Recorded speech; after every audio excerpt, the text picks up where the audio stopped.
साधू संतांची हीच गादी असते. साधकाची दशा उदास असावी आणि उपाधी नसावी. आम्ही इस्त्री केल्याशिवाय कपडे घालत नाही ते एका बाजूला, आणि काट्या कुट्यांना गादी म्हणून मामा झोपत होते ते एका बाजूला. चंदूलाल व्यापाऱ्याच्या घरी सेवेला ठेवलं, मामा सेवेला राहिले. मामाने भजन करावं आणि चंदूलाल शेठजींच्या गायी राखाव्यात, कधी कधी शेळ्या राखाव्यात, कधी कधी मेंढ्या राखाव्यात, आणि राखता राखता मामांचं भजन चालू व्हायचं. राम कृष्ण हरी जय जय राम कृष्ण हरी, राम कृष्ण हरी जय जय राम कृष्ण हरी.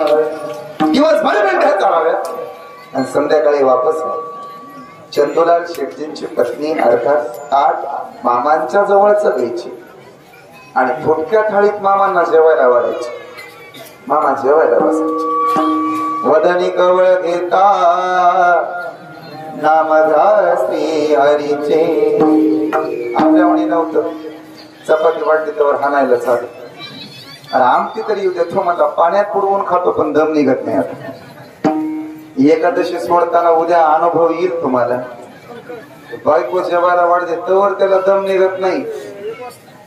ते चमचा घेत पिते आवाज होत बसत आहे ना. ते मकरंद अनासपुऱ्याचं जेवायला जेवायला उद्या सगळे अनासपुरेच होणार बघा उपास सोडता.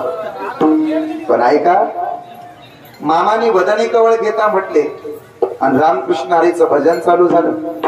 अरे जेवत्या ताटावरती मामा भजन करताय, आणि असं भजन नाही, दोन्ही हात वरती घ्यायचे, थोडे मांडीच्या वरती हात यावे, अजून थोडे समोर यावे, नेमके हात चेहऱ्याच्या समोर यायचे. माझी विनंती आहे तुम्हाला, येऊ द्या थोडे हात वर, येऊ द्या थोडे हात या आपल्या चेहऱ्याच्या समोर. आणि मामांचं भजन चालू झालं. अरे ऐका दादा, साधक रूपी मामा आहेत, अवघं वय 5.5 ते 6 वर्षाचं, आणि चंदूलाल शेठजींच्या घरी भजन चालू आहे. गायीची सेवा करतात, पूजा करतात. पाणी लागलं, पाणी आणून देताय का? देत. कुठून देणार? विहिरीत न देणार. आपण कोरडी पडलेली विहीर आणि पाणी कोण द्यायचं? तुम्ही चिंता करू नका. गंगेच्या यमुनेच्या सरस्वतीच्या गोदावरी नर्मदा, दोन्ही हात जोडले. कराग्रे वसती लक्ष्मी,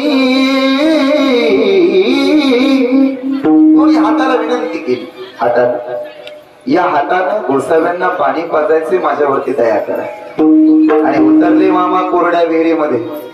भिंतीला हात लावला, गंगेचं स्मरण केलं, आणि पाहता पाहता विहिरच दुतडी भरून वाहू लागली. पाणी वरती आलं, ओझरीत पाणी बसत नाही म्हणून हात मारली गोसाव्यांना. बाबा आता तुम्ही पाण्याकडे जाऊ नका, पाणीच तुमच्यापर्यंत येते, तुमची तहान जाते. हा चमत्कार आमच्या मामाने घडवला. अरे त्यांच्या दर्शनानं आमचं पाप झालं, म्हणून महाराज म्हणतात ना, देवता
दर्शन झालं तर पाप जातात. हो, एक वेळा मामांच्या पादुकांचं दर्शन झालं तर आमची सगळी पाप मुक्त होतात. हो, त्याचं कारण देव तयाजवळ असेल त्याचं दर्शन आमची पाप जातात. कोणाचं पाप गेलं?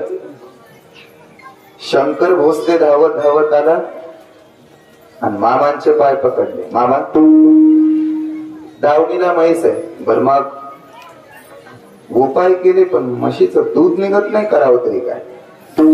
चिंता करू नको, मीच येतो म्हशी. फक्त पाठीवरून हात फिरवला, पूर्वजन्मीचं म्हशीचं पाप निघून गेलं. आणि शंकर भोसल्याला हात मारले, आता चिंता करू नका, नुसती चरवी आणू नका, बादल्या आणा आणि गावात दूध वाटप करा. म्हशीचं पाप अवघ्या मामांच्या दर्शनानं जातं, माणसाचं जाऊ नये. पापना से दर्शने, अरे अवघ्या मामाचं दर्शन झालं तर पाप जातात. स्वतः प्रपंचात जसे वागायचे तसे परमार्थात करारीपणा. म्हणून तर सत्यवाला सांगितलं की रिंगण तोडायचं नाही, पण आज्ञा मोठी. मामांचा विवाह म्हणजे काय आपल्या लग्नासारखा नव्हता. 8 दिवस लग्न चाललं.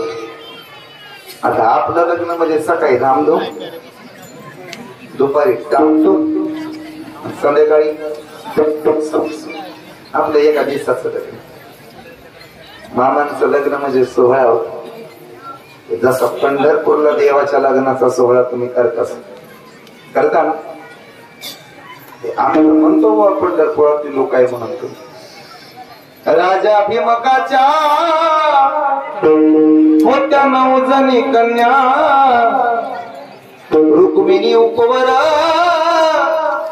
दिली पंढरीच्या वाण्या, दिली पंढरीच्या वाण्या. पंढरपुरात काय वाचत गाजत सोन्याचं माशी.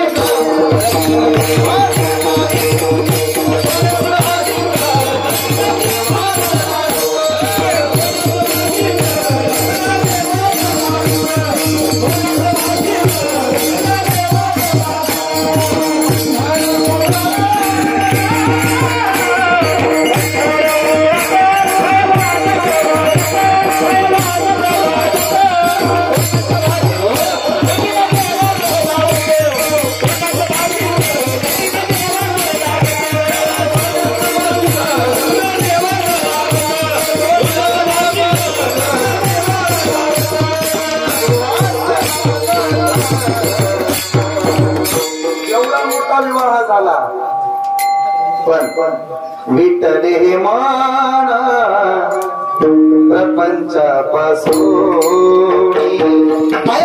प्रपंचात आणि निघाले जगाचा संसार करण्यासाठी. भगवान श्री दत्तात्रेयांनी कृपा केली, अर्थात कर्दळी वनात गुप्त झाले. कर्दळी वनात गुप्त झाल्याच्या नंतर पुन्हा कृपा झाली आणि अक्कलकोटला समर्थांच्या रूपात पुन्हा प्रकट झाले. समर्थांवरती कृपा झाली आणि पुन्हा त्यांनी अवतार घेतला मौनी बाबांच्या रूपात. मौनी बाबांचीच कृपा, मुळे बाबांचा अवतार, मुळे महाराजांचा जन्म आणि मुळे मामांची कृपा, मुळे महाराजांची कृपा आमच्या बाळू मामांवर झाली.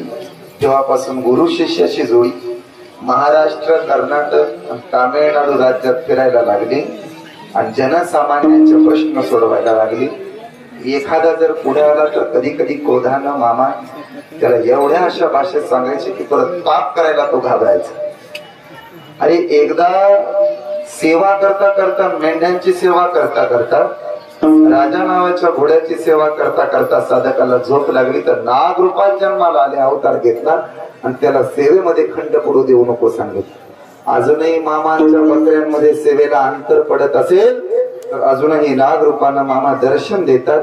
एवढा मोठा सोहळा होतो. यात नवल नाही, मी जिवंत उदाहरण सांगतो, पाठीमाग जातच नाही, एकच उदाहरण सांगतो पुढे जातो.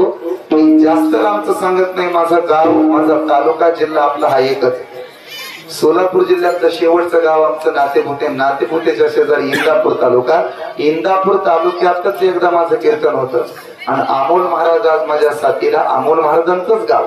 अरे गावाचं नाव अकोल्यात वायसेवाडीला कीर्तन होतं आणि वायसेवाडीत आमच्या मेंढपाळांमध्ये एक भोळा मेंढपाळ होता. त्याला वाचायला येत नव्हतं, त्याला लिहायला येत नव्हतं, आणि सोपं सांगू त्याला बोलायला येत नव्हतं.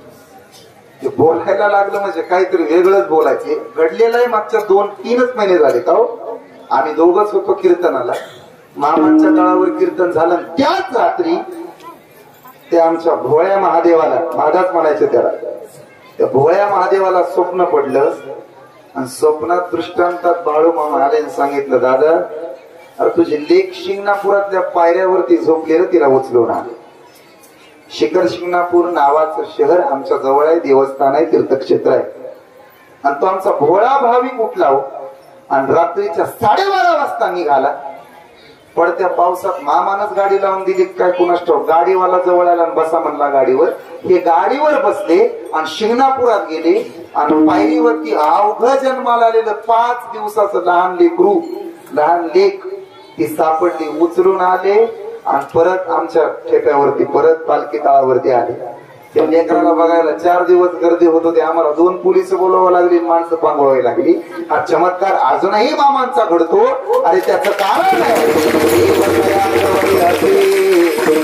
पापना ते दरोषणे